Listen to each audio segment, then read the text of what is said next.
আসসালামু আলাইকুম প্রিয় শিক্ষার্থীরা।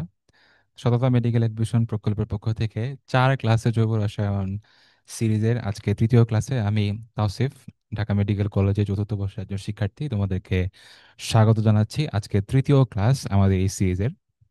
আম, গত ক্লাসে আমরা এই তোমার আলোক সমানুতার পুরোপুরি শেষ করিনি। আলোক সমানুতা ঠিক এই পর্যন্ত আমরা আসছিলাম।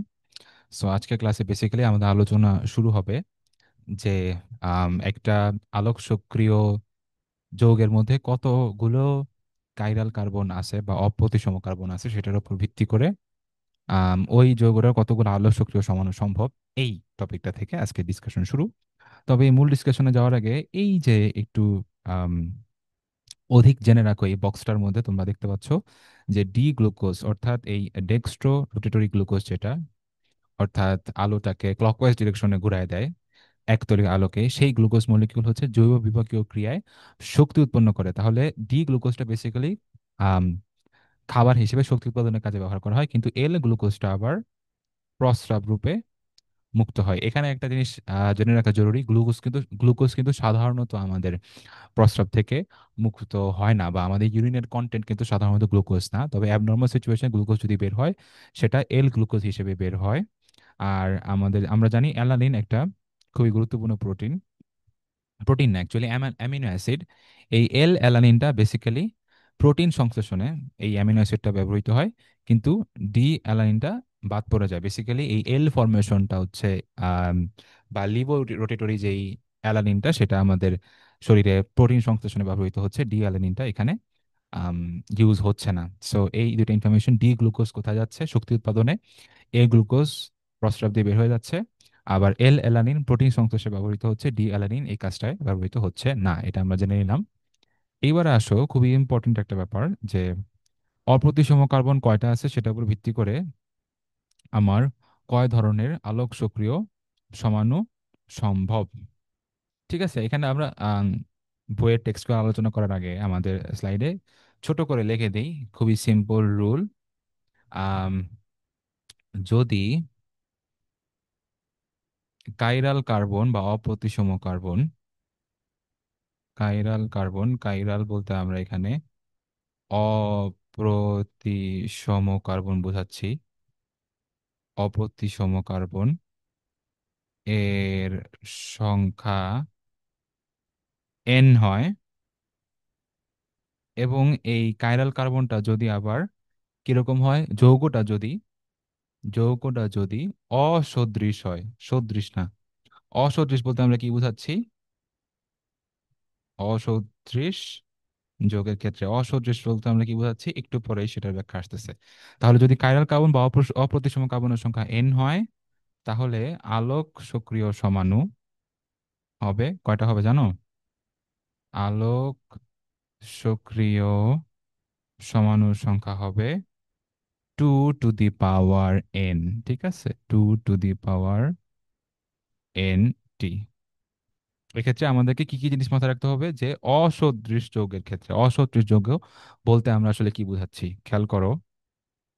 আমি নিজেকে একটু ডান পাশে নিয়ে আসলাম। ধরো এই যে টার্টারিক অ্যাসিডের একটা ফর্মুলাটা যদি আমরা লক্ষ্য করি, এই যে একটা কার্বন উপরে COOH, নিচে, আচ্ছা এটা টার্টারিক অ্যাসিড না, এটা বেসিক্যালি ল্যাকটিক অ্যাসিডের ফর্মুলা। আচ্ছা একটু ডিস্টার্ব করতেছে আমার স্ক্রিনটা। হুম, এখন আবার ঠিক হবে আশা করি। CH3, এই খেয়াল করো এখানে কিন্তু COOH না, এখানে কিন্তু কাইরাল কার্বন একটাই। সো সেটাকে নির্দেশ করার জন্য আমরা এই অ্যাস্টারিস্ক বা এই যে অনেকটা স্টার মার্কের মতো চিহ্নটা ব্যবহার করি। সো এখানে কিন্তু এই যে কাইরাল কার্বন বা অপ্রতিসম কার্বন একটাই আছে, মাত্র একটা আছে। তো সেই ক্ষেত্রে কি হবে, এখানে কিন্তু সদৃশ অসদৃশ হওয়ার কোনো সুযোগই থাকতেছে না। সদৃশ অসদৃশের ব্যাপারটা যখন কার্বন সংখ্যা 2 হয়, ঠিক আছে, 2 বা তার চেয়ে বেশি হয়, বেসিক্যালি জোড় সংখ্যক হয়, তখন এই আলাপটা আসে আর কি। সো একটা কার্বন যেখানে, মানে একটা কাইরাল কার্বনের ক্ষেত্রে সদৃশ অসদৃশ স্ট্রাকচারে আসতেছে না। সো আমরা এখানে 2 টু দি পাওয়ার 1 বসাইলে দুইটাই পাবো। সো বেসিক্যালি এটা দুইটা স্ট্রাকচার হবে, এটা অথবা এই যে COOH, তো COOH এর জায়গায় থাকবে আহ COOH। এখানে এইচটা চেঞ্জ হয়ে যাচ্ছে ডানে, ও এইচটা চলে যাচ্ছে বামে, আর সিএইচটা নিচেই থাকতেছে। এইটা হচ্ছে আমার D lactic acid, D lactic acid, D lactic acid. আর এটা হচ্ছে আমার এল ল্যাকটিক অ্যাসিড। তার মানে এখানে আমরা কিন্তু বেসিক্যালি মাত্র দুইটা ফরমেশনই পাচ্ছি, দুইটা আলোক সক্রিয় সমন্বয় পাচ্ছি যদি কাইরাল কার্বনের সংখ্যা হয় একটা। আচ্ছা, এবার কাইরাল কার্বনের সংখ্যা একের অধিক, সেক্ষেত্রে কিরকম হবে এটার একটা এক্সাম্পল দেখি। এক্ষেত্রে আমরা একটু বইয়ের পৃষ্ঠাটার মধ্যে চলে যাই। দেখো, দুটি ভিন্ন অপ্রতিসম কার্বন পরমাণু, এই যে দেখো এই স্ট্রাকচারটা খেয়াল করো, এটার নাম কি হবে? এই যৌগটার নাম হবে হচ্ছে 2 ব্রোমো 3 ক্লোরো 1 2 3, তার মানে বিউটেন। 2 bromo 3 chloro butane. তাহলে এই স্ট্রাকচারটার মধ্যে দেখো, এই যে 2 নম্বর কার্বনটা একটা কাইরাল কার্বন, যেহেতু চার হাতে চারটা জিনিস। 3 নম্বর কার্বনটাও কাইরাল কার্বন। তার মানে এখানে দুইটা অপ্রতিসম কার্বন আছে। তাহলে আমাদের সূত্রটা কি ছিল?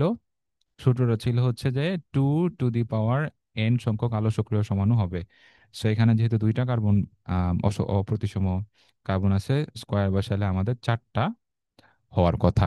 ঠিক আছে, এখানে চারটা সমানুর মধ্যে দুইটা আমরা ডি ডি সমাণু পাবো, দুইটা এল সমাণু পাবো। এই যে দুইটা ডি সমাণু আর দুইটা এল সমাণু। ঠিক আছে, একটা হচ্ছে আলোকে ক্লকওয়াইজ ঘুরাই দিচ্ছে, আর একটা হচ্ছে আলোকে একটা বলতে এক জোড়া, আর আরেক জোড়া হচ্ছে আমাদের এন্টি ক্লকওয়াইজ ডিরেকশনে আলোকে ঘুরিয়ে দিচ্ছে। খেয়াল করে দেখো, চারটার ফরমেশনে কিন্তু টোটালি একটা একটা থেকে আলাদা। সো এখানে আমার, আচ্ছা এটাকে এই চারটা স্ট্রাকচারে কিন্তু বেসিক্যালি অসদৃশ। অসদৃশ বলতে কি বোঝাচ্ছে? অসদৃশ বলতে কি বোঝাচ্ছে, তখন আমি এই স্ট্রাকচারটা যদি একটু আঁকি, আমাদের স্লাইডটার মধ্যে যদি আমরা একটু আঁকার চেষ্টা করি, ধরো এই সি, এখানে CH3, এখানে HBr, আবার HCl, এখানে হচ্ছে CH3। খেয়াল করো, যেহেতু এখানে আমার কাইরাল কার্বনের সংখ্যা দুইটা, সদৃশ হলে যেটা হইতো, এই দুই কার্বনের মাঝখানে যদি যদি আমি একটা লাইন টানতে পারতাম এভাবে, এই dot dot dot dot dot dot dot dot দিয়ে দিয়ে যে, যদি আমি এই পার্টটুকুকে এটার উপরে এভাবে বসাইতে পারতাম, বসানোর যদি আমার এবিলিটি থাকতো, মানে যেমন আমার হাতের কথা চিন্তা করো, এই ডান হাত আর বাম হাত যদি আমি এখানে এই বেকারির মতো এই পজিশনে রাখি, তাহলে কিন্তু এই পুরো হাতটাকে আমি একটা একটার উপর এভাবে বসাইতে পারতেছি, বা এই বাম হাতটাকে ডান হাতের উপর এভাবে বসাইতে পারতেছি। তার মানে কি, এই দুইটা স্ট্রাকচার একটা একটার উপর প্রতিসমতা এখানে আছে, একটা সাদৃশ্য এখানে আছে, যেটা একটা একটার উপর সমাপতিত হতে পারতেছে। ঠিক আছে, কিন্তু এই জিনিসটা, আমি আমার কলম কই রাখলাম, কলম হারাই ফেলছি, ওয়েট 1 মিনিট, কলমটা কই গেল? ও আচ্ছা, এখানে আছে, পাইছি পাইছি। তো এই যে এই প্রতিসাম্য ব্যাপারটা আমি এখানে বসাইতে পারতেছি, যদি ডান হাত আর বাম হাতের কথা আমরা এখানে চিন্তা করি। কিন্তু তুমি এখানে চিন্তা করো, এই যে এই হাইড্রোজেনটা এখানে পড়ছে, এটা এটা নয়, ঠিক আছে, CH3 কমন আছে, এটাও ঠিক আছে, কিন্তু তুমি এই যে ব্রোমিন আর ক্লোরিনকে তো কমন ফালাইতে পারছো না। এই যে ব্রোমিন আর ক্লোরিনকে তো কমন ফালাইতে পারতেছো না, মানে সমাপতন করতে পারতেছো না, একটা একটা সদৃশ না। একইভাবে এই স্ট্রাকচারটা খেয়াল করো, এই যে হাইড্রোজেন হাইড্রোজেন মিলতেছে, CH3 মিলতেছে, Br Cl মিলবে না। মোট কথা কোনোটাই একটা একটার উপরে সমাপতন হইতেছে না, এই জন্য আমরা এটাকে বলতেছি অসদৃশ স্ট্রাকচার। ঠিক আছে, তার মানে এই অসদৃশ যৌগের ক্ষেত্রে এই যে 2 টু দি পাওয়ার n সংখ্যক আলোক সক্রিয় সমন্বয়, এটা এই 2 ব্রোমো 3 ক্লোরো বিউটেন যৌগটার জন্য খাটতেছে, সো তার চারটা আলোক সক্রিয় সমাণু হবে। আচ্ছা, এবারে আমরা এমন একটা স্ট্রাকচার দেখি একটু, যেটার মধ্যে সদৃশ টাইপের স্ট্রাকচার আছে, মানে আমি সমাপতন ঘটাইতে পারবো, সেক্ষেত্রে ব্যাপারটা কিরকম দেখায়। এইরকম একটা সমাণু হচ্ছে ডায়াস্টেরিওআইসোমারটাকে একটু পরে আসতেছি, যেহেতু আমরা অলরেডি আহ সদৃশ অসদৃশের ব্যাপারে চলে আসছি। এই যে দেখো, টার্টারিক অ্যাসিড, টার্টারিক অ্যাসিডের বেলায় আবার দেখো, এই যে হাইড্রোজেন হাইড্রোজেন হাইড্রোক্সিল হাইড্রোক্সিল, এই দুইটা কাইরাল আবার COH তো দুই পাশে আছে। সো এখানে কিন্তু আমার একটা টোটালি সদৃশ স্ট্রাকচার, একটা একটার উপর সমাপতন ঘটাতে পারতেছি, এরকম এরকম একটা স্ট্রাকচার আমি কিন্তু পাচ্ছি। ঠিক আছে, এইটার ক্ষেত্রে আবার আলোক সক্রিয় সমাণু এর ডেফিনেশনটা একটু মানে ডেফিনেশন বলতে আলোক সক্রিয় সমাণু সংখ্যার যে ফর্মুলাটা সংক্ষেপটা সেটা একটু ডিফারেন্ট হবে। তার আগে একটা ডিফারেন্ট টাইপ যৌগের নিয়ে আলোচনা করি। মেসো যৌগ, মেসো যৌগটা কি? এই যে তোমার এই টার্টারিক অ্যাসিডটারই এমন একটা ফর্মেশন যেখানে এই যে হাইড্রোজেন হাইড্রোজেন সমাপতন করতে পারতেছে, হাইড্রোক্সিল হাইড্রোক্সিল সমাপতন করতে পারতেছে, সিওওএইচ সিওওএইচ সমাপতন করতে পারতেছে, যার কারণে এই যৌগটার উপরের অংশটুকু এই যে সিএইচওএইচ সিওওএইচ এই অংশটুকু আলোটাকে এটা কি ডিরেকশন ক্লকওয়াইজ ঘুরায় দেয়, ক্লকওয়াইজ ঘুরায় দেয় একতলী আলোকে, কিন্তু নিচের অংশটুকু আবার আলোকে এন্টি ক্লকওয়াইজ ঘুরায় দেয়। তার মানে এই যোগের দুইটা আলাদা আলাদা অংশে, যেটা পুরোপুরি সাদৃশ একজন আরেকজনের, সাদৃশ বলে সদৃশ, সদৃশ হওয়ার কারণে দুইটা যোগের দুইটা অংশের আলোকে ঘুরায় দেওয়ার ক্যাপাবিলিটি সম্পূর্ণ সমান এবং বিপরীত, যার কারণে এই যৌগটা যদি একটা সমান হয়, এটা তো স্ট্রাকচারের ডিফারেন্স তো আছেই, হাইড্রোজেন এবং ওইচ এর পজিশনের ডিফারেন্স তো এই এই এই দুইটা যৌগের সাথে ওর আছে, সে সমানও বটে, কিন্তু সে আলোক সক্রিয় সমানও না, এটা আলোক নিষ্ক্রিয়, সে আলোকে ঘুরাইতে পারবে না। কারণ উপরের পার্টটুকু যতটুকু পরিমাণে আলোকে তোমার ইয়া দিকে ঘোরাচ্ছে, এন্টি ক্লকওয়াইজ দিকে ঘোরাচ্ছে, উপরেরটা নিচেরটা আবার একই পরিমাণ অ্যান্টি ক্লকওয়াইজ ডিরেকশনে ঘোরাচ্ছে, এই জন্য এই যৌগটা হচ্ছে আলোক নিষ্ক্রিয়। এরকম সদৃশ যৌগগুলা যেটা সমাপতন সম্ভব একটা একটা পার্টের মধ্যে, এরকম সদৃশ যৌগগুলোর একটা সমাণু থাকে যেটা আলোক নিষ্ক্রিয় হয় এবং একটা একটার প্রতি সমাপতিত হয়, যেটাকে আমরা বলি হচ্ছে মেসো যৌগ। আর মেসো যৌগগুলো হচ্ছে আলোক নিষ্ক্রিয় হয়, সে একতলীয় আলোকে ঘোরানোর সক্ষমতা রাখে না। তাহলে এই ধরনের সদৃশ স্ট্রাকচার ওয়ালা আম, তোমার অপ্রতিসম কার্বন যুক্ত বা কাইরাল কার্বন যুক্ত যৌগগুলোর ক্ষেত্রে আলোক সক্রিয় সমাণুর সংখ্যাটা কত হবে? খুবই সিম্পল, এটা হয়ে যাবে 2 to the power n - 1, 2 to the power n - 1। তাহলে এটা আমরা একটু লিখে ফেলি, এই টার্টারিক অ্যাসিডের স্ট্রাকচারটা আমরা একটু আঁকি। সিওওএইচ, এখানে হাইড্রোজেন, এখানে ওএইচ, আবার এখানেও হাইড্রোজেন, এখানেও ওএইচ, সিওওএইচ। এটা কিন্তু একটা বেসিক্যালি একটা মেসো যৌগ, এই যে এই কার্বনটা কাইরাল, এই কার্বনটাও কাইরাল, এটা হচ্ছে একটা মেসো যৌগ, মেসো টার্টারিক অ্যাসিড, মেসো টার্টারিক অ্যাসিড। এবং এই ধরনের, এবং এটা কিন্তু বেসিক্যালি একটা সদৃশ যৌগ বটে। কারণ কি, এই বরাবর জমি যদি আমি একটা তল আঁকি তাহলে এটা পুরাপুরি একজন আরেকজনের উপর সমাপতন করতে পারতেছে।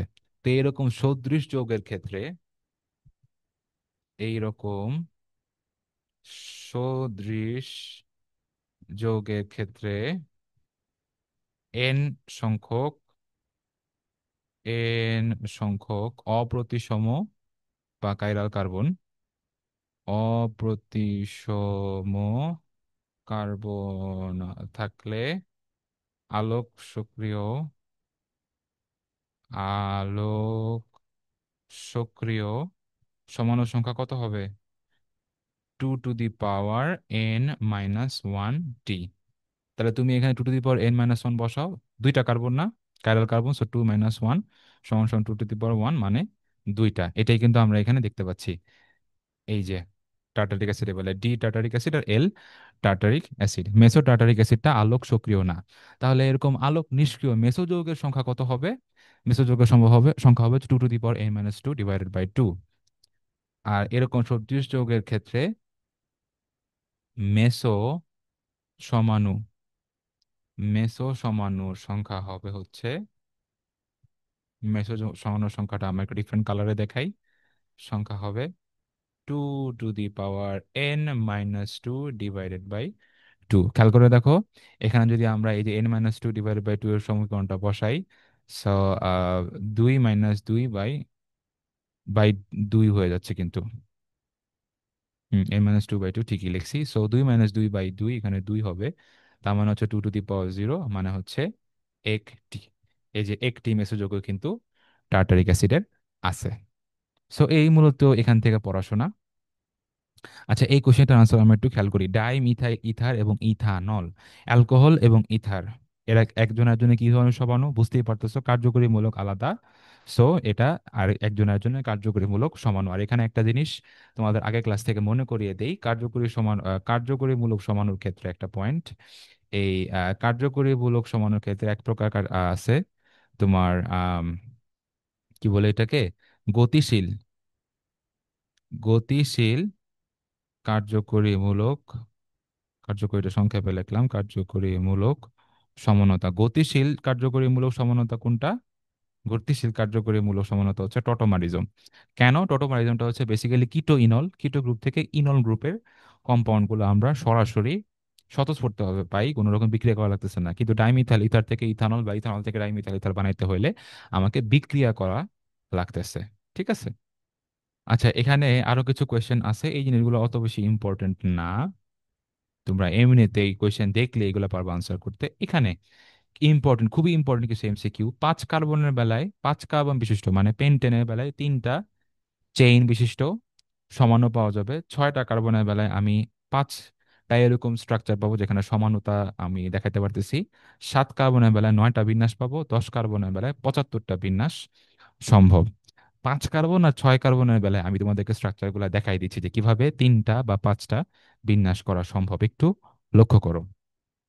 ঠিক আছে। যখন, ও সরি, বাম পাশে না, আমরা ডান পাশে যাব। 5 কার্বন বিশিষ্ট স্ট্রাকচার, এই যে ধরো 1 2 3 4 5, আগের ক্লাসে তোমাদেরকে ট্রিকটা দেখাইছিলাম। 1 নাম্বার কার্বনকে 3 নাম্বার কার্বনের সাথে সাইড চেইন হিসেবে মিলাই দিবা, এই ব্যাস হয়ে গেল কিন্তু। তার মানে এটার নাম কি হচ্ছে? 2 1 2 3 4 যদি হয় তাহলে 2 মিথাইল বিউটেন হয়ে যাচ্ছে, কিন্তু 2 মিথাইল বিউটেন। আর এই 2 মিথাইলকে কি 3 মিথাইল বানানোর কোনো অপশন আছে? না। এখানে যদি আমি এটা লাগাই তাহলে বাম দিক থেকে, মানে ডান দিক থেকে আমাকে কাউন্টিং শুরু করে এই কার্বনটাকে তখন আবার 2 নম্বর কার্বন বানাইতে হবে। সো এখানে একটা মিথাইল সাইড চেন দিয়ে শুধু একটা সমানুই সম্ভব। এটাকে আবার অবস্থান চেঞ্জ করে অবস্থান সমানু বানানো সম্ভব হচ্ছে না।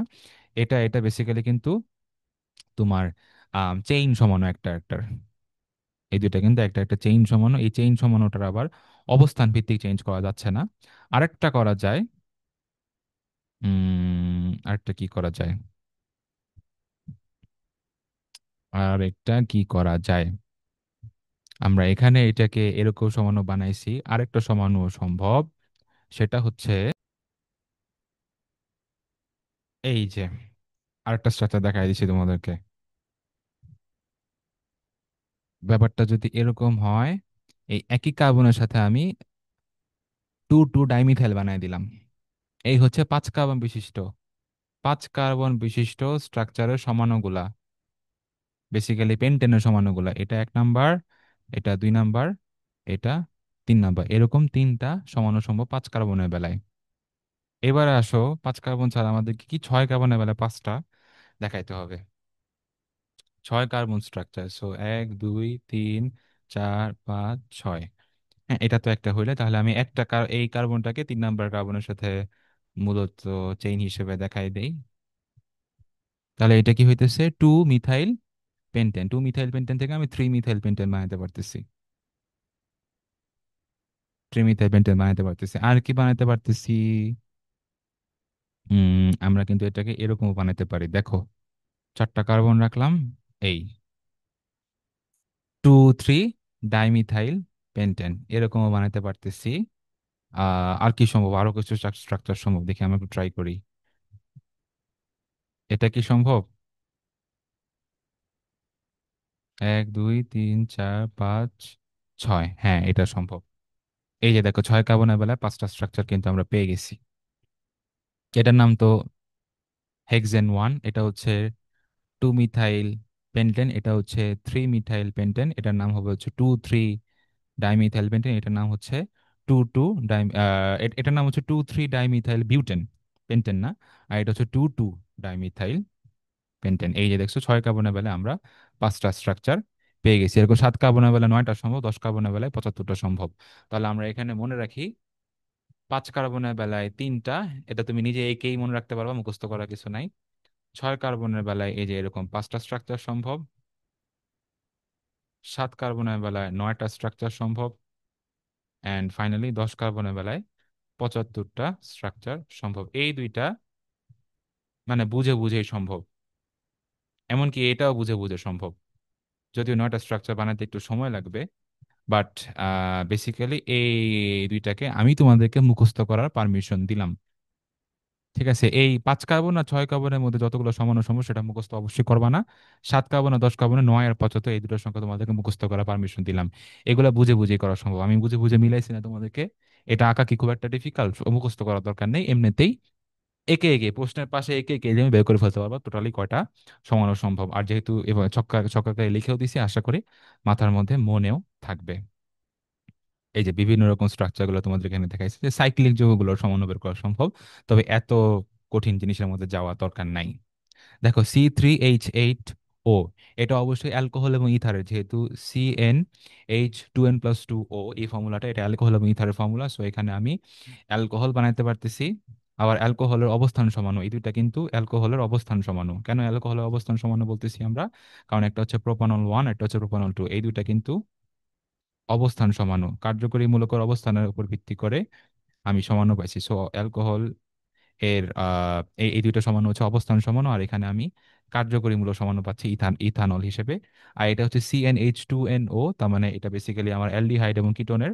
সো অ্যালডিহাইড কিটোনের সাথে আমি কিটো ইনল সমানুটা তো পাবোই। সো এরকম তিনটা সমান আমি পাচ্ছি বেসিক্যালি। এগুলো সবই তুমি মোটামুটি পারবা। আচ্ছা, এবারে খুবই গুরুত্বপূর্ণ একটা টপিক, অ্যারোমেটিক হাইড্রোকার্বন এ চলে আসছি আমরা। অ্যারোমেটিক হাইড্রোকার্বনের ক্ষেত্রে প্রথমত অ্যারোমেটিক হাইড্রোকার্বন গুলো অবশ্যই যে হাকেল রুল ফলো করবে। অ্যারোমেটিক হাইড্রোকার্বনের বৈশিষ্ট্যগুলো, যেটাকে আমরা অ্যারোমেটিসিটি বলি, সামনে আসতেছে, এটা অন্যতম বৈশিষ্ট্য হচ্ছে 4n+2 সংখ্যক সঞ্চরণশীল ইলেকট্রন থাকবে। 4n+2 সংখ্যক সঞ্চরণশীল ইলেকট্রন থাকবে। বেনজিনের বেলায় যে এখানে টোটাল 3টা পাই বন্ধন, সো 6টা তোমার ইয়ে আছে, কি জানি বলে এটাকে, সঞ্চরণশীল পাই ইলেকট্রন আছে, এটা তো তোমাদের বোঝা খুবই সিম্পল। তবে অন্য কিছু অ্যারোমেটিক স্ট্রাকচার তোমাদেরকে দেখাই। যেমন ধরো যেমন ধরো আমি যদি এখানে ফিউরানকে আঁকি, ফিউরানের স্ট্রাকচারটা কিরকম?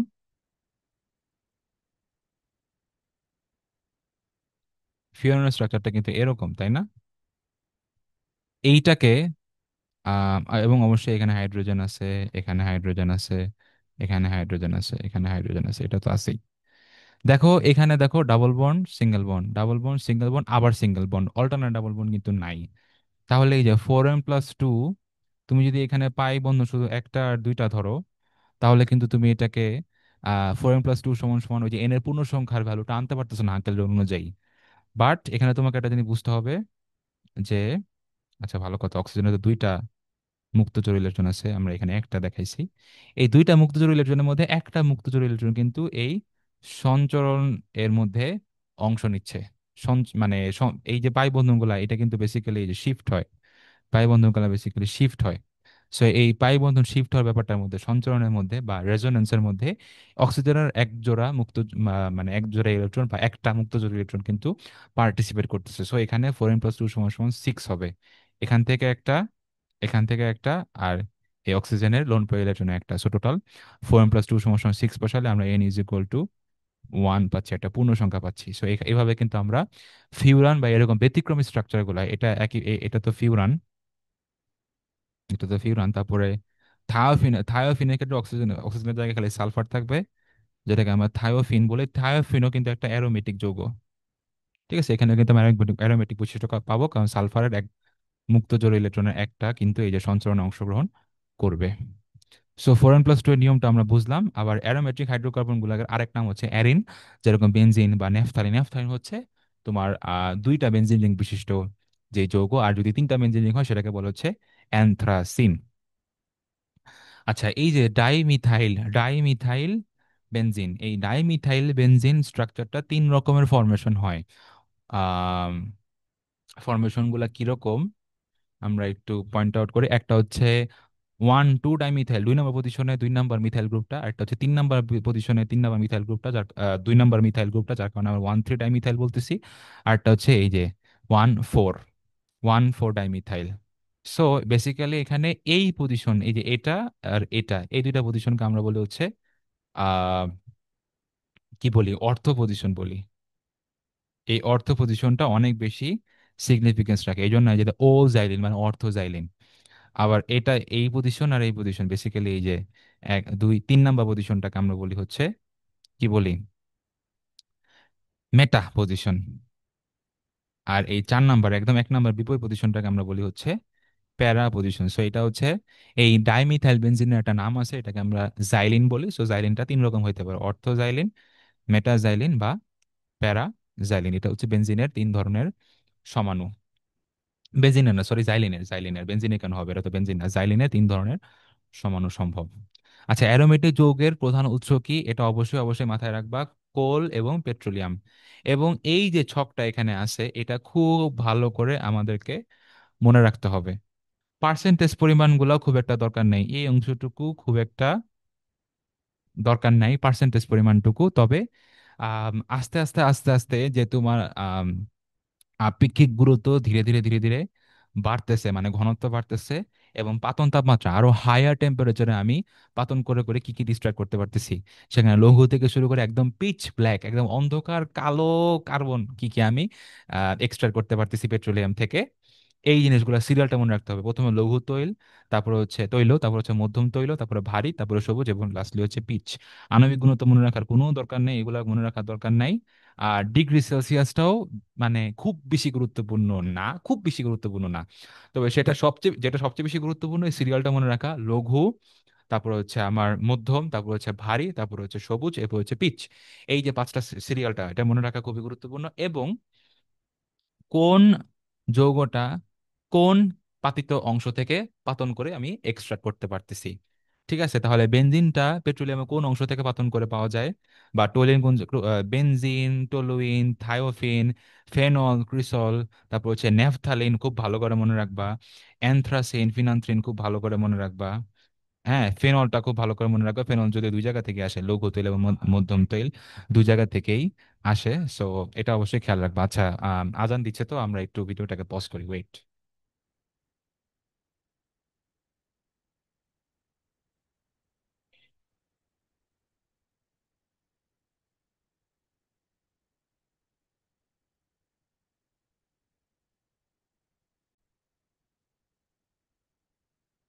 আচ্ছা, আজানটা শেষ হয়েছে। আচ্ছা, এখন দেখো, এই যে বেসিক্যালি নামের শেষে যত ইন আছে যৌগগুলার, দেখো benzene, toluene, xylene, pyridine, thiophene, এইসব ইন বিশিষ্টগুলা, ম্যাক্সিমাম ম্যাক্সিমাম ইন বিশিষ্টগুলো আমরা পাই হচ্ছে লৌহ তৈল থেকে। ব্যতিক্রম কি কি আছে? ব্যতিক্রম আছে হচ্ছে আমার, একটা হচ্ছে নেফথালিন। ন্যাপথালিনটা আমরা পাই হচ্ছে তোমার মধ্যম তৈল থেকে, মধ্যম আর ভারী।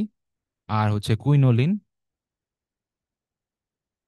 কুইনোলিন, এগুলো বড় বড় কার্বন বিশিষ্ট যৌগগুলা, ন্যাপথালিন, কুইনোলিন সবই। আর হচ্ছে ফিনান্থ্রিন, অ্যানথ্রাসিন, বড় বড় অনেকগুলা কার্বন থাকে এখানে, ফিনান্থ্রিন। আরটা হচ্ছে অ্যান অ্যানথ্রাসিন। এগুলা বাদ দিয়ে কমন কমন যা আছে, benzene, toluene, xylene, pyridine, thiophene, এগুলো সব আমাদের কমন কমন পরিচিত সবকিছু পরিচিত। পরিচিত যা যা আছে আমাদের যৌগ, ম্যাক্সিমামই হচ্ছে লৌহ তৈল থেকে এক্সট্রাক্ট করা যায়। তবে ফেনলটা কিন্তু পরিচিত হওয়া সত্ত্বেও মধ্যম তৈল, এটা কিন্তু কনফিউজ করা যাবে না। মোট কথা, আমি এখানে তোমাদেরকে কোনো ছন্দই শিখাই দিব না। বারবার বারবার এই ছকটা বারবার পড়বা, আমি খালি বলে দিলাম এই ছক থেকে বেসিক্যালি আমার এই পাতিত অংশে যে প্রধান উপাদান সমূহ পাওয়া যায়, এটা বিশেষভাবে মনে রাখতে হবে। আর এই সিরিয়ালটা লঘু থেকে শুরু করে পিচ কোনটার পরে কোনটা আসতেছে, এই সিরিয়ালটা মাথায় রাখতে হবে। এটা বারবার বারবার পড়বা, আর আমাদের এক্সাম গুলাতে এখান থেকে প্রচুর কোয়েশ্চেন আসবে। সো আশা করি তোমাদের এটা মনে থাকবে। আচ্ছা, বেনজিনে কখনো কখনো মানে দূষিত পদার্থ হিসেবে, ক্ষারীয় দূষিত পদার্থ হিসেবে অ্যানিলিন থাকে। তাহলে ক্ষারীয় পদার্থ হিসেবে বেনজিনের মধ্যে কি থাকে? অ্যানিলিন থাকে। এবং অম্লীয় পদার্থ হিসেবে থাকে হচ্ছে ফেনল। এদেরকে আমরা দূষিত পদার্থ থেকে দূর করার জন্য বেসিক্যালি, ক্ষারীয় পদার্থ থেকে দূর করার জন্য সালফিউরিক অ্যাসিড দিয়ে বিক্রিয়া করাই, সোডিয়াম হাইড্রোক্সাইড দিয়ে বিক্রিয়া করাই হচ্ছে কিসের জন্য? যদি অম্লীয় কোনো দূষিত পদার্থ অর্থাৎ ফেনল থাকে, এটা আমাদের জানতে হবে। এবং এখানে আমরা দূষিত করা থেকে বিশুদ্ধ করার জন্য 10% সোডিয়াম হাইড্রোক্সাইড ইউজ করি, এবং সালফিউরিক অ্যাসিডের গাঢ় ভার্সনটা ইউজ করি, মৃদু না কিন্তু। আচ্ছা, বেনজল। বেনজোল কি?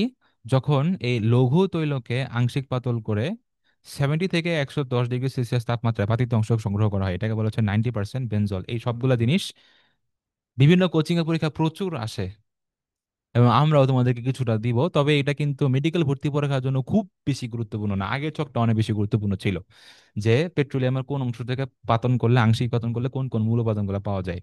90% বেনজল আমরা পাই হচ্ছে 70 to 110 ডিগ্রি সেলসিয়াসে লঘু তৈলকে পাতন করলে। লঘু তৈলকে পাতন করলে 70 থেকে 100 ডিগ্রি সেলসিয়াস তাপমাত্রা যেটা আমরা পাই, সেটা হচ্ছে 90% বেনজল। 90% বেনজলের মধ্যে কি কি থাকে? 84% বেনজিন। 13% টলুইন, 3% জাইলিন, এটা মনে রাখা গুরুত্বপূর্ণ আছে। সো 90% বেনজলের মধ্যে আমার থাকে 84% বেনজিন, তার মানে বেনজিনের বিশুদ্ধতা এখনো 100-র কাছাকাছিও যায়নি, 84-এ আসছে। তারপর হচ্ছে আমার 14%, 13% টলুইন, 3% জাইলিন, 13% টলুইন, 3% জাইলিন, এই যে লিখতেছি বারবার বলতেছি, এগুলাই মাথার মধ্যে নাও। আমার ক্লাসে আমি তোমাদেরকে কোনো ওরকম শর্টকাট কোনো কিছু বলবো না যে এটা মুখস্থ রাখার উপায়, কারণ আমার তেমন কোনো শর্টকাট কখনোই ছিল না। আমি একই জিনিস বারবার বারবার পড়তাম, এবং পরীক্ষাগুলো যেহেতু দিতাম এমনিতেই অনেক ভুলগুলো শুধরায় পড়তো। সো তোমরা ক্লাস করবা, কথাগুলো শুনবা কানের মধ্যে, এবং অবশ্যই অবশ্যই এক্সাম দিবা বেশি বেশি। যত বেশি এক্সাম দিবা তত হচ্ছে তোমার ভুলগুলো ধরা পড়বে এবং প্রশ্নগুলো মনে থাকবে। আচ্ছা, 90% বেনজোলকে আংশিক পাতন করে 80 to 82 ডিগ্রি সেলসিয়াস তাপমাত্রায় পাতিত তরল পদার্থ থেকে সংগ্রহ করলে মোটামুটি 99% বেনজিন, বিশুদ্ধ বেনজিন পাওয়া যায়। তাহলে 99% বিশুদ্ধ বেনজিন পাওয়ার জন্য 90% বেনজোলকে আমার আংশিক পাতন করতে হবে কত তাপমাত্রায়? 80 to 82 ডিগ্রি সেলসিয়াস তাপমাত্রা। এটা আমরা একটু লিখে ফেলি, যদিও এই এত বেশি তাপমাত্রা মনে রাখার খুব একটা দরকার নাই। 80 to 82 ডিগ্রি সেলসিয়াস তাপমাত্রায় পাতন করলে কি পাবো আমরা? 99% বেনজিন পাবো।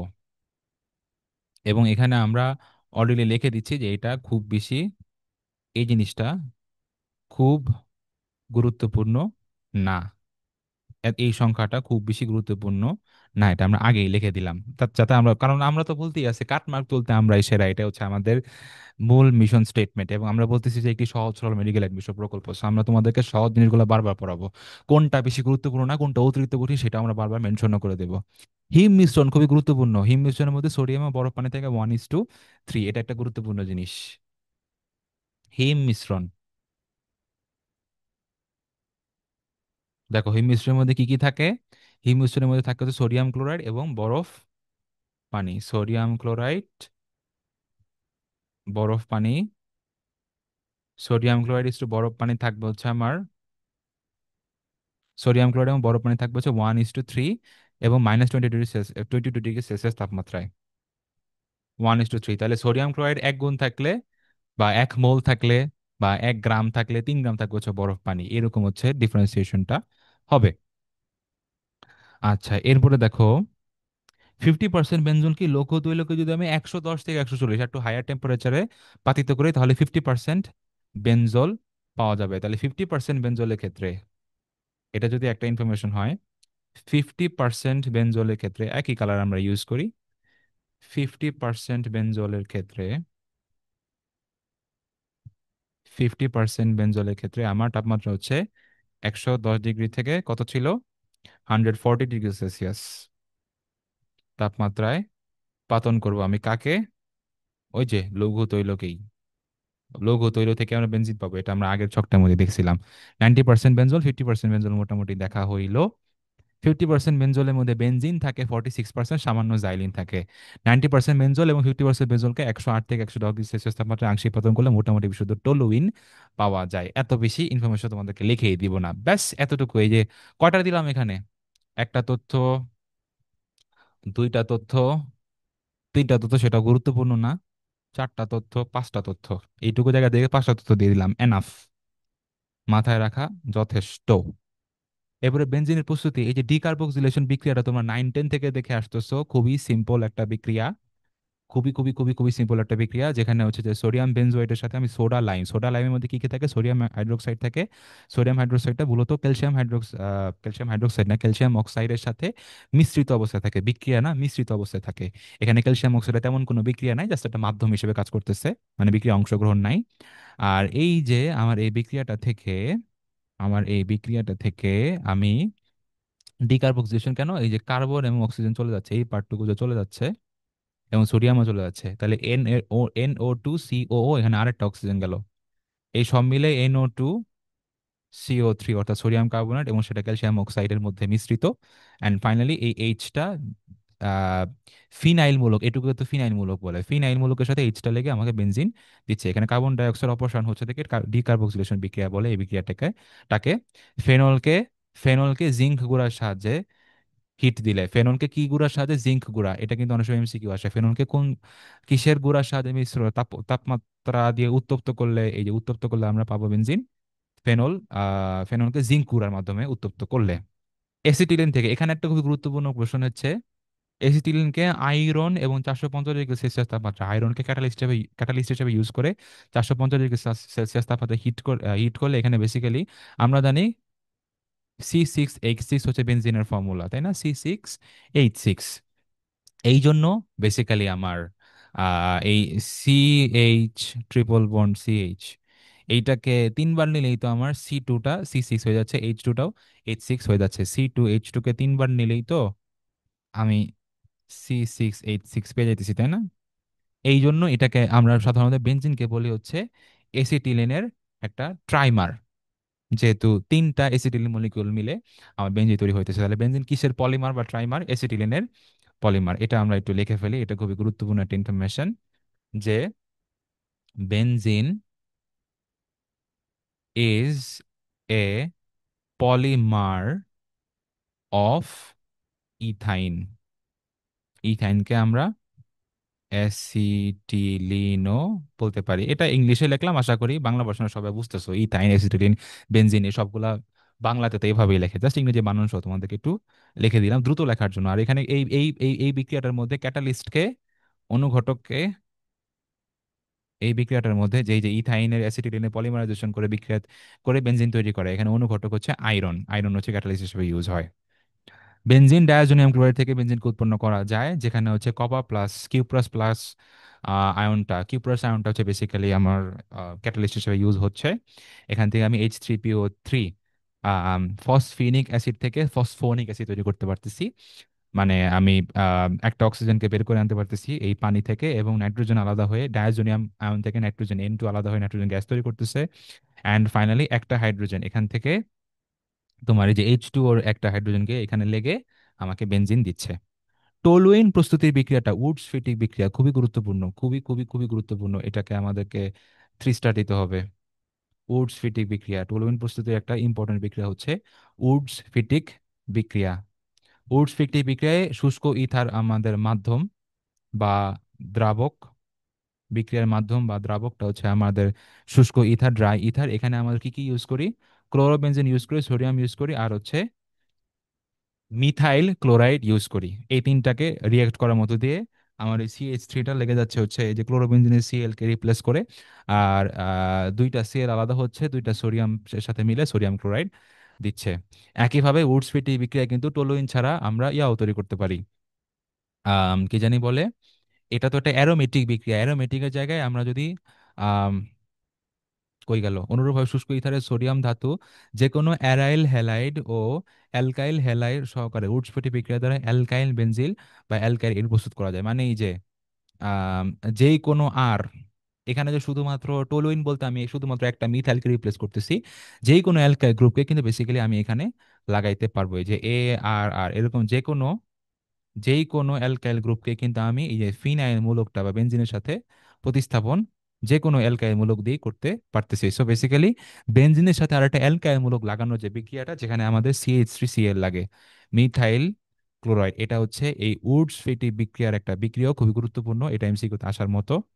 উডস ফিটিক বিক্রিয়ার বিক্রিয়ক মিথাইল ক্লোরাইড, এবং এখান থেকে আমরা টোলুইন পাই বা অন্য কোনো মিথাইল বা অ্যালকাইল, মিথাইল না, শুধু অ্যালকাইল প্রতিস্থাপিত কোনো বেনজিন, এই যে অ্যালকাইল দ্বারা প্রতিস্থাপিত কোনো বেনজিন মূলক বেনজিনের উপজাতকও আমরা পেতে পারি একই বিক্রিয়ার মাধ্যমে, উডস ফিটি বিক্রিয়ার মাধ্যমে। বেনজিন থেকে টোলুইন বিক্রি করার ক্ষেত্রে টোলুইন তৈরি করার ক্ষেত্রে আরেকটা উপায় আছে, সেটা হচ্ছে ডাইরেক্টলি এটাকে অ্যালকাইলেশন করে দেওয়া, যেটাকে আমরা ফিডেল ক্রাফট অ্যালকাইলেশন বলি। আগেরটা ছিল উডস ফিটিং, এটা হচ্ছে ফিডেল ক্রাফট অ্যালকাইলেশন। সেখানে অবশ্যই এরকম AlCl3 এর মতো কোনো না কোনো একটা ইলেকট্রোফাইল আমার লাগবে, এরকম একটা ইলেকট্রোফাইলকে আমার লাগবে বিক্রিয়াটাকে ঘটানোর জন্য। মানে এখানে ইলেকট্রনের ঘাটতি আছে, কারণ কি অ্যালুমিনিয়াম আমরা জানি 13 পরমাণুর সংখ্যা, তিনটা ক্লোরিনের থেকে তিনটা ইলেকট্রন পাচ্ছে, সো তার 16 হইলো, 18 হইলে সো 18 থেকে তার দুইটা ইলেকট্রনের ঘাটতি আছে না? সো দুইটা ইলেকট্রনের যে ঘাটতি আছে, সেই দুইটা ইলেকট্রনের ঘাটতিটা সেখান থেকে Cl মাইনাস থেকে নিবে। সিএল মাইনাস থেকে নিবে, আর বেসিক্যালি আমরা এখানে এই যে CH3 প্লাসটা পেয়ে যাব, যেটা হচ্ছে একটা, এটা কি, এটা একটা নিউক্লিয়, এটাও তো একটা ইলেকট্রোফাইল তাই না? এখান থেকে আমরা একটা ইলেকট্রোফাইল পেয়ে গেলাম, CH3 প্লাস। এই জন্যই কিন্তু বেনজিনের সাথে এই ইলেকট্রোফাইলটা বিক্রিয়া করে অ্যাটাক করে ইলেকট্রোফিলিক এডিশন দিচ্ছে। সো বেনজিন কিন্তু এই কারণে ইলেকট্রোফিলিক সংযোজন দিতে পারতেছে। খুবই গুরুত্বপূর্ণ এটা। বেনজিন কিন্তু এভাবে ইলেকট্রোফিলিক সংযোজন বিক্রিয়া দিতে পারতেছে। কিরকম, কিভাবে দিতে পারতেছে আবার একটু বলি। AlCl3 ইলেকট্রনের ঘাটতি আছে, যেটা সে এই যে Cl মাইনাসটা থেকে নিচ্ছে। আর Cl মাইনাসটা থেকে নেওয়ার কারণে আমার CH3 প্লাস যে তৈরি হইতেছে, সেই CH3 প্লাসটা একটা ইলেকট্রোফাইল হিসেবে কাজ করতেছে। ক্লোরিন বেসিক্যালি তার একটা ইলেকট্রন কার্বনের থেকে নিয়ে নিয়ে CH3 প্লাসটা তৈরি করে। এই মূলকটা, CH3 প্লাস মূলকটা আমার বেনজিনকে গিয়ে অ্যাটাক করে। যেহেতু সে একটা ইলেকট্রোফাইল, ইলেকট্রোফাইল অ্যাটাক করতেছে, সেজন্য আমরা বলতেছি এটাকে একটা ইলেকট্রোফিলিক সংযোজন বিক্রিয়া। সো ফিলার ক্র্যাব অ্যালকাইলেশন বিক্রিয়া কি ধরনের বিক্রিয়া? একটা ইলেকট্রোফিলিক সংযোজন বিক্রিয়া। এটা হচ্ছে একটা ইলেকট্রোফিলিক ইলেকট্রোফিলিক সংযোজন বা এডিশন বিক্রিয়া, ঠিক আছে? আচ্ছা, বেনজিনকে আমরা গ্যাসোলিন বা পেট্রোলিয়াম থেকে এন হেক্সেন, এন হেপ্টেন, এট্রো প্রভৃতি সরল শিকল অ্যালকেল থাকে, এই মিশ্রণগুলোকে পেট্রোলিয়াম অ্যালকোহল, অ্যালুমিনিয়াম গুঁড়া মিশ্রিত ক্রোমিয়াম অক্সাইড বা ভ্যানাডিয়াম অক্সাইড উপস্থিতিতে, মানে ওই যে বিভিন্ন অ্যালকাইল মূলক থেকে কিভাবে আমার আমি তৈরি করতে পারতেছি, বেনজিন বা জাইলিন এই ধরনের বিক্রিয়া, বা টলুইন এই ধরনের ইয়েগুলা তোমার অ্যাল অ্যারোমেটিক যৌগ থেকে কিভাবে, সরি, অ্যালিফ্যাটিক যৌগগুলা থেকে, যেমন এই যে এটা একটা অ্যালিফ্যাটিক যৌগ, এটাও একটা অ্যালিফ্যাটিক যৌগ, এই অ্যালিফ্যাটিক যৌগগুলা থেকে কিভাবে আমি অ্যারোমেটিক যৌগ তৈরি করতে পারতেছি, এটা একটা বর্ণনা দেওয়া হচ্ছে। সেখানে ক্যাটালিস্ট হিসেবে কি ইউজ হয়, এই যে অ্যারোমেটাইজেশন বা অ্যারোমেটিক কম্পাউন্ড তৈরি করার বিক্রিয়ায়, অ্যালিফ্যাটিক থেকে অ্যারোমেটিক, এই এই বিক্রিয়ার মধ্যে আমার ক্যাটালিস্ট হিসেবে প্লাটিনাম অথবা অ্যালুমিনিয়াম অক্সাইড ইউজ হয়, এতটুকু জানলেই চলবে। আর এন হেক্সেন, যেটা যেটা যেহেতু 6 কার্বন বিশিষ্ট, সো হেক্সেন থেকে আমি বেনজিন পাবো, হেপ্টেন থেকে আমি 7 কার্বন বিশিষ্ট টোলুইন পাবো, এটা মনে রাখলেই চলবে। আর অকটেন থেকে আমি কি পাবো, 8 কার্বন বিশিষ্ট একটা পাবো। সো বেনজিনের সাথে আমার এক্সট্রা 2টা কার্বন লাগানোর সুযোগ আছে, সো এটা হবে জাইলিন, আইদার অর্থোজাইলিন অথবা প্যারাজাইলিন। এটাকে বলা হয় অ্যারোমেটিকরণ বা রিফর্মিং বিক্রিয়া। সো রিফর্মিং বিক্রিয়া আমার ক্যাটালিস্ট কে, রিফর্মিং বিক্রিয়ায় আমার ক্যাটালিস্ট হচ্ছে প্লাটিনাম, অ্যালুমিনিয়াম অথবা ভ্যানাডিয়াম অক্সাইড, ভ্যানাডিয়াম অক্সাইড, ঠিক আছে?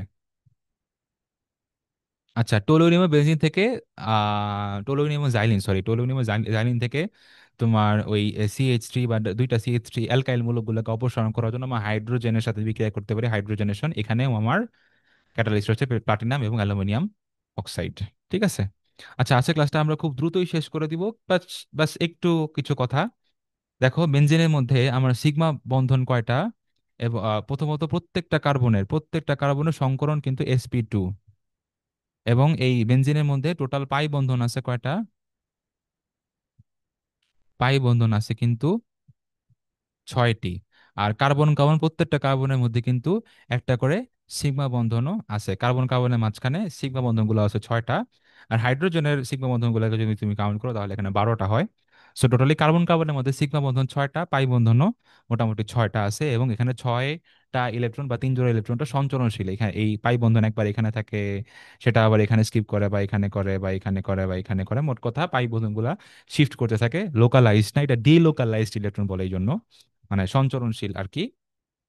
আরেকটা কথা হচ্ছে sp2 হাইব্রিডাইজেশন হওয়ার ক্ষেত্রে আমরা জানি যে যদি sp2 হাইব্রিডাইজেশন হয় তাহলে কার্বন কার্বন বন্ধন দূরত্বটা হয় হচ্ছে 0.134, 0.134। কিন্তু বেনজিন অণুতে কার্বন কার্বন দ্বিবন্ধনের ক্ষেত্রে দূরত্বটা কিন্তু 134 না হয়ে হয়ে যাচ্ছে 139, 0.139 বা 1.39 অ্যাংস্ট্রম, যেটা হচ্ছে ইথেন এবং ইথিলিনের মাঝামাঝি একটা সমীকরণ। কারণ কি এটা, এই যে 0.134 বা 0.15 এর এর মাঝামাঝি, এটা কেন হয়? এটা বেসিক্যালি এই যে পাই বন্ধনটা যে সঞ্চরণশীল হচ্ছে, এই জন্য এটা ইথেন এবং ইথিলিনের মাঝামাঝি একটা স্ট্রাকচার, পুরোপুরি 0.154 এর দিকে হচ্ছে না, পুরোপুরি 0.134 দিকে হচ্ছে না। মানে sp2 হাইব্রিডাইজেশনের বেলায় যেরকম হয় সেরকম হচ্ছে না, sp3 হাইব্রিডাইজেশনের বেলায় যেরকম হয় সেরকম হচ্ছে না, মাঝামাঝি হচ্ছে। কারণ এখানে পাই বন্ধন সঞ্চরণশীল। নর্মাল যে ইথিন স্ট্রাকচার সেখানে পাই বন্ধনটা ফিক্সড। যদি আমি তোমাকে এখানে CH3 CH double bond CH2, এরকম একটা স্ট্রাকচার একে দেখায়। বেসিক্যালি এটা হচ্ছে একটা প্রোপিনের স্ট্রাকচার। এই প্রোপিনের স্ট্রাকচারটার মধ্যে কিন্তু পাই বন্ধনটা এই কার্বনের মধ্যে ফিক্সড, এটা কিন্তু আবার এই এই এই এই জায়গায় চলে আসতেছে না, শিফট হচ্ছে না, কিন্তু এখানে তো সঞ্চরণশীল ইলেকট্রনটা, যার কারণে বন্ধন দূরত্বটা sp2 এবং sp3 হাইব্রিডাইজেশনে মাঝামাঝি একটা বন্ধন দূরত্ব 0.139 ন্যানোমিটার। আচ্ছা, আরেকটা খুবই ইম্পর্টেন্ট ব্যাপার হচ্ছে যে বেনজিন কিন্তু আম, যেই অসম্পৃক্ততা পরীক্ষার যেই বিক্রিয়াটা আমরা ইউজ করি সাধারণত অসম্পৃক্ততা বোঝানোর জন্য, বা এই পাই বন্ধন বা পাই ইলেকট্রন আছে, এটার অস্তিত্ব আছে, মানে বেসিক্যালি অ্যালকিন এবং অ্যালকাইন যেই বিক্রিয়াগুলো দেয়, সেটা হচ্ছে তোমার এই যে ব্রোমিন দ্রবণের ব্রোমিন কার্বন টেট্রাক্লোরাইডে দ্রবীভূত অবস্থায় যেই বিক্রিয়াটা দেয়, বেসিক্যালি এখানে পাই বন্ধনটা ভেঙে যে দুইটা ব্রোমিন দুইটা কার্বনের সাথে লেগে যাচ্ছে, যেহেতু দুইটা কার্বনে একটা একটা করে হাত ফাঁকা হয়, এবং ব্রোমিনের লাল দ্রবণ যেহেতু লাল রংটা ডিসেপিয়ার করে, এই বিক্রিয়াটা। আরেকটা হচ্ছে বেয়ার পরীক্ষা। বেয়ার পরীক্ষা এই যে পটাশিয়াম পারম্যাঙ্গানেট পটাশিয়াম হাইড্রোক্সাইডে মিশ্রিত অবস্থায়, মানে ক্ষারীয় পটাশিয়াম পারম্যাঙ্গানেট, এটা বেগুনি কালারটা ডিসেপিয়ার করে। এখানে মূলত এই যে অ্যালকিন বা অ্যালকাইনে জারণ ঘটে আর কি, অক্সিডেশন ঘটে। সো এই বিক্রিয়াটা কিন্তু বেয়ার এবং অম্লীয় মাধ্যমে পানি সংযোজন বিক্রিয়া ইত্যাদি দেয় না। সে ব্রোমিন দ্রবণের বিক্রিয়া বলো বা পটাশিয়াম পারম্যাঙ্গানেটের সাথে জারণ বিক্রিয়াটা বলো, কোনোটাই কিন্তু বেনজিন দেয় না। সো বেনজিনের অসম্পৃক্ততা তো মানে সামনেই পাবা, যে বেনজিন যে অসম্পৃক্ত একটা যৌগ সেটা প্রমাণ করার একটা টেস্ট আছে, কিন্তু সেটা কিন্তু আমরা নর্মালি অ্যালকিন বা অ্যালকাইনের ক্ষেত্রে যে ব্রোমিন দ্রবণ পরীক্ষা বা বেয়ার পরীক্ষাটা করে থাকি, সেটা কিন্তু এখানে হয় না। সো রিয়েকশন গুলা কি দেখো, খুবই ইম্পর্টেন্ট রিয়েকশন। এই যে এখানে 6টা সঞ্চরণশীল পাইলেট্রন থাকে, এটা তো বললামই। আর 154 134 139 ন্যানোমিটার, এই 154 আর 134 আগে ক্লাসে আমরা আলোচনা করেছিলাম কিভাবে কি হয়েছে। আর 139টা হচ্ছে বেসিক্যালি ইথেন এবং ইথিলিন, অর্থাৎ sp3 এবং sp2 হাইব্রিডাইজেশনের মাঝামাঝি একটা অবস্থান। কেন? এখানে পাই ইলেকট্রনগুলো সঞ্চরণশীল, এই যে পাই বন্ধনটা এই দুই কার্বনের মাঝখানে না হয়ে এই দুই কার্বনের মাঝখানে শিফট হতে থাকে, যার কারণে বেনজিনের স্ট্রাকচারটা কিন্তু আমরা এভাবে লেখার চেয়ে মোর অ্যাকুরেটটা হচ্ছে এভাবে একটা হেক্সাগন এঁকে বা ষড়ভুজ এঁকে মাঝখানে গোল্লা দেওয়া, তার মানে পাই বন্ধুটা সঞ্চরণশীল। এটা এখানেও যেমন থাকতে পারে, এটা এখানেও যেমন থাকতে পারে, এখানে মানে বেসিক্যালি 6টা কার্বনের মাঝখানে যে কোনো জোড়ার মধ্যে যে কোনো জোড়া কার্বনের মধ্যেই আমার পাই ইলেকট্রনটা থাকতে পারে। সংযোজন বিক্রিয়া যখন হাইড্রোজেনেশন করতেছি, তার মানে প্রত্যেকটা পাই বন্ধন ভেঙে একটা একটা করে হাত ফাঁকা হচ্ছে কার্বনের, সেখানে হাইড্রোজেন যে লেগে যাচ্ছে, সেটাকে আমরা C6H12 সংকেতের যৌগটাকে বলেছে সাইক্লোহেক্সেন। সাইক্লোহেক্সেন, আচ্ছা এটা কি রকম হয়? সাইক্লোহেক্সেন এটা 200 ডিগ্রি সেলসিয়াস তাপমাত্রায় হচ্ছে, এবং নিকেল হচ্ছে আমার ক্যাটালিস্ট হিসেবে ইউজ হয়। অনেক হাইড্রোজেনেশন বিক্রিয়া বা হাইড্রোজেন সংযোজনের বিক্রিয়া নিকেল ক্যাটালিস্ট হিসেবে ইউজ হয়। আমরা যখন এরকম কোনো বিক্রিয়াও দেখছি, 9-10 তোমাদের এটা ছিল, অ্যালকিনকে হাইড্রোজেনেশন বিক্রিয়া করতেছি নিকেলের প্রেজেন্সে, সেখান থেকেও কিন্তু আমরা অ্যালকেন যা পাচ্ছি CH3CH3, মানে ইথিন থেকে ইথেন পাচ্ছি, সেখানেও কিন্তু নিকেল ইউজ হচ্ছে, এবং হিট দিতে হয় অবশ্যই, নিকেল ইউজ হচ্ছে ক্যাটালিস্ট হিসেবে। আচ্ছা, এখানে একটা খুবই গুরুত্বপূর্ণ গ্যামেক্সিন পাউডার। গ্যামেক্সিন পাউডার এটা হচ্ছে বেনজিন হেক্সা ক্লোরাইড। বেনজিনের প্রত্যেকটা পাই বন্ধন ভেঙে গিয়ে ফাঁকা যে হাতগুলো হচ্ছে সেখানে প্রত্যেকটার সাথে একটা করে ক্লোরিন লেগে যাচ্ছে, এরকম এখানে এখানে এখানে এখানে। বেসিক্যালি এটাকে বলা হচ্ছে গ্যামেক্সিন পাউডার, এই বেনজিন হেক্সা ক্লোরাইড। এবং এখানে অবশ্যই অবশ্যই 3 অণু ক্লোরিন আমার বিক্রিয়া দিচ্ছে। আচ্ছা, যেহেতু এখানে 3 মোল ক্লোরিন বিক্রিয়া করতেছে, তার মানে আমার এখানে প্রমাণ হচ্ছে যে অবশ্যই তোমার দুই দেখাচ্ছি, সরি 3 মোল, 3 মোল বা তিনটা কি আছে পাই বন্ধন। 3 মোল বলা উচিত না, তিনটা, মানে 1 মোল বেনজিনের মধ্যে তিনটা করে পাই বন্ধন আছে, একটা দুইটা তিনটা, নাইলে কিন্তু তিনটা ক্লোরিন বা 3 মোল ক্লোরিন কিন্তু এখানে বিক্রিয়া দিত না। সো এটা খুবই গুরুত্বপূর্ণ বিষয় যে বেনজিনের মধ্যে যে তিনটা পাই বন্ধন আছে, সেটা বিক্রিয়া কোন বিক্রিয়ার মাধ্যমে আমরা প্রমাণ করি? এই যে ক্লোরিন যোগ যোগ বা হ্যালোজেন সংযোজন বিক্রিয়ায়, যেখানে আমাদের বেনজিন হেক্সাক্লোরাইড তৈরি হয়, সেটা হচ্ছে গ্যামেক্সিন পাউডার, বা এখান থেকে আমরা লিনডেন উৎপন্ন করি। এই যৌগটার নাম হচ্ছে গ্যামেক্সিন পাউডার বা লিনডেন। এই যৌগটার নাম হচ্ছে কি? গ্যামেক্সিন পাউডার বা লিনডেন। এই গ্যামাক্সিন পাউডার বা লিনডেনের ইউজটা কি? এই গ্যামাক্সিন পাউডার বা লিনডেনের ইউজটা বেসিক্যালি হচ্ছে যেটা কীটনাশক হিসেবে ইউজ করা হইতো, বাট অনেক দেশে এখন এটা ব্যান্ড করে দেওয়া হয়েছে, কারণ এটার মধ্যে টক্সিসিটি আছে। টক্সিসিটি আছে, এটা একটা বিষাক্ত জিনিস। বেশ কিছু নিউরাল ডিজিজ থেকে শুরু করে, মানে স্নায়ুতন্ত্র ডিজিজ থেকে শুরু করে অনেক রকম ডিজিজ এটা তৈরি করতে পারে। এটা বিষাক্ত, যার কারণে হচ্ছে এটা এখন আর ইউজ করা যায় না। আচ্ছা, বেনজিনের ওজোন, ওজোন বিক্রিয়া, ওজোনীকরণ, এখানে অবশ্যই ওজোন বিক্রিয়া মানেই, ওজোন মানেই, ওজোন মানেই এখানে কার্বন টেট্রাক্লোরাইড হচ্ছে আমার দ্রাবক। ওজোন মানেই দ্রাবক হিসেবে আমার কার্বন টেট্রাক্লোরাইড ইউজ হবে। এবং ট্রাই ওজোনাইড, প্রত্যেকটা পাই বন্ধন ভেঙে এখানে এই যে ওজোনাইড, এই জিনিসটা বেসিক্যালি এই যে এরকম একটা স্ট্রাকচার তৈরি হইতেছে, যেটাকে আমরা ওজোনাইড বলতেছি। তো ওজোনাইড এরকম তিনটা তিনটা করে তৈরি হচ্ছে, ঠিক আছে, তার জন্য বেনজোন ট্রাই ওজোনাইড। আর আমি যখন এই পুরা জিনিসটাকে জিঙ্ক অক্সাইডে বিক্রিয়া করতেছি, জিঙ্ক অক্সাইড এবং জিঙ্ক অক্সাইডের প্রেজেন্সে আর্দ্র বিশ্লেষণ বা পানির সাথে বিক্রিয়া ঘটাইতেছি, তখন ওই যে সিএইচও, সিএইচও গ্লাইঅক্সাল তৈরি হইতেছে 3 মোল। কিরকম, এই যে সিএইচও, সিএইচও, এখান থেকে আরো সিএইচও, এখান থেকে আরো সিএইচও, এখান থেকে আরো CHO, CHO, CHO, CHO, CHO, ও এই যে আরেকটা সিএইচও বাদ গেছে। দেখো, সব সিএইচও নিয়ে যাওয়ার পরে আমার অক্সিজেন বাকি কয়টা খেয়াল করো তো, অক্সিজেন কয়টা বাকি? ডিফারেন্ট কালার নেই। এই যে এই অক্সিজেনটা বাকি আছে একটা, এই অক্সিজেনটা বাকি আছে দুইটা, আর এই অক্সিজেনটা বাকি আছে, দেখছো এই যে তিনটা অক্সিজেন বাকি আছে। এই তিনটা অক্সিজেন জিঙ্কের সাথে মিলে 3 মোল জিঙ্ক অক্সাইড তৈরি করতেছে, খুবই সিম্পল।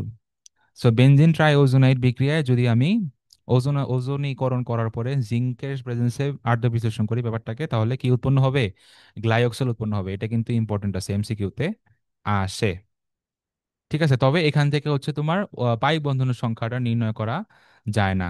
কারণ একটি পাই বন্ধন সমন্বিত কার্বন কার্বন দ্বিবন্ধনের ক্ষেত্রে, মানে একটা কার্বন কার্বন দ্বিবন্ধনের ক্ষেত্রেও যেরকম বাড়ে, একটা পাই বন্ধনের ক্ষেত্রেও যেরকম 1 মোল ওজন হয়, সেরকম তোমার ইথাইন বলো বা অ্যালকাইনে কিন্তু এক কার্বন দুই কার্বনের মাঝখানে দুইটা করে পাই বন্ধনের বেলাও কিন্তু, মানে পাই বন্ধনটা দুই কার্বনের মাঝখানে একটা থাকুক বা দুইটা থাকুক, প্রত্যেকটার বেলায় 1 মোল করেই শুধু ওজন বিক্রিয়া করতেছে।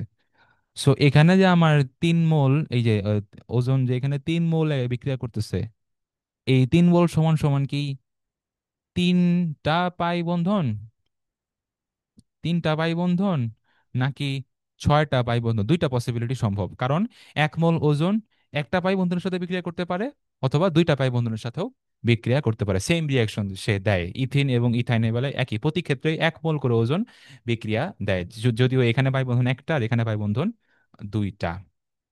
সো এটাই হচ্ছে বেসিক্যালি ওজোনোলাইসিসের ব্যাখ্যাটা, যে ফাইনালি এখানে আমার গ্লাইঅক্সাল এবং জিঙ্ক অক্সাইড তৈরি হচ্ছে। আচ্ছা, থার্ড ক্লাসে এটাই আজকে ফার্স্ট পার্ট। সেকেন্ড পার্টে আমরা আরো সামনের দিকে যাব, আরো গুরুত্বপূর্ণ ইনফরমেশন এবং কনসেপ্ট গুলা শিখবো ইনশাল্লাহ। সেই পর্যন্ত তোমরা সবাই ভালো থেকো, সুস্থ থেকো। আসসালামু আলাইকুম।